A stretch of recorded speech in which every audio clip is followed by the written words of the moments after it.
بسم اللہ الرحمن الرحیم۔ آج کی حدیث مبارکہ عن ابی ہریرہ رضی اللہ تعالی عنہ قال قال رسول اللہ صلی اللہ علیہ وآلہ وسلم من قام لیلۃ القدر ایمانا و احتسابا غفر له ما تقدم من ذنبہ۔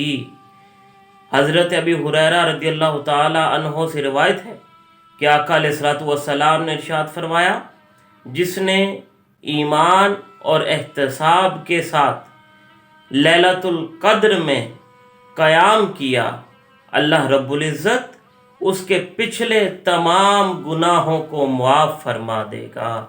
صدق رسول اللہ صلی اللہ علیہ وآلہ وسلم۔